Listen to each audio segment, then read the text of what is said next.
everyone, welcome to my channel. I'm Pastor Mrs. Blessing Aruna. The vow.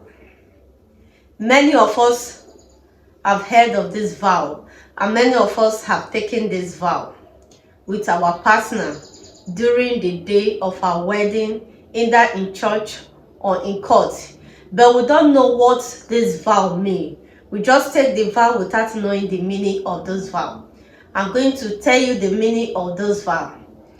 Vow is an oath between you and your partner. You've taken the oath either in the presence of God or in the court to live with this person for better, for worse, in health and in sickness, till death do you part.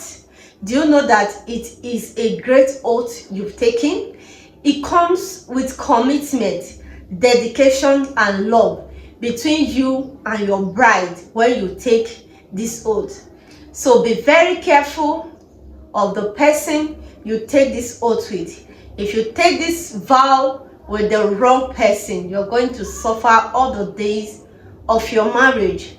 So be very careful to choose carefully who you go to the altar with to take this vow. A vow is a solemn promise made to God to perform in your marriage, to do your duty either as a wife or as a husband. So we are going to look at this vow. I'm going to read this vow to you. Just listen. And where we are getting it wrong is that we are not doing what we vow to do in our marriage.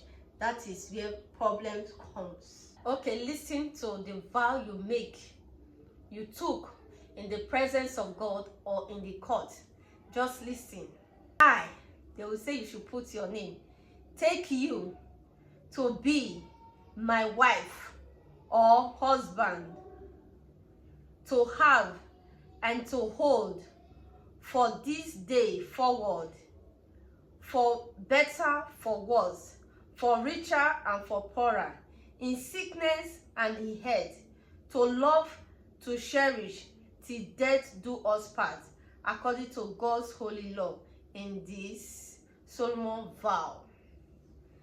That is the vow you took. For better, for worse, till death do you part. When it becomes tough, are you ready to stand in the marriage? In riches, are you ready to stand? In sickness, are you ready to be there? When things are going rough, are you ready? Because this is the vow you took right in the presence of God, to cherish one another. You put your name. Take ye as my lawful wedded husband or wife. That is the vow and the oath you have taken to perform. So it is your duty now to look at yourself and your marriage. Sit down and ask yourself, this vow I took in the presence of God and in presence of human, have I fulfilled it? Have I fulfilled it? Okay, let's look at the word of God. Amos 3:3. The word of God says, can two walk together except they be agreed? You have agreed to be in that marriage. You have taken your vow. You have both agreed with each other to stay for better, for worse. So you have agreed and you are going to do it. Okay, let's look at the book of 1 Corinthians 7:3.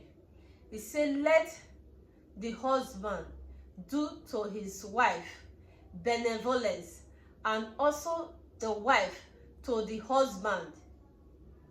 Do it benevolence. Everything you are doing, do it well. That is what the word of God says. Let's look at another chapter of the Bible, Proverbs 18:22. He who finds a wife finds good thing and obtain favor from the Lord. You have found this woman. God says you have found a good thing and you obtain the favor of the Lord. Why is this favor not coming? Because we are not doing according to the vow we have taken in the presence of God. So go, my brother, my sister, wife and husband, sit down and check yourself. If this vow you have taken in the presence of God and in humanity, if you are doing it for better, for worse, for richer, for poorer, in sickness and in health, till death do you part. So take it and do what you have said in your marriage. God help you and help keep your marriage. I love you. Bye.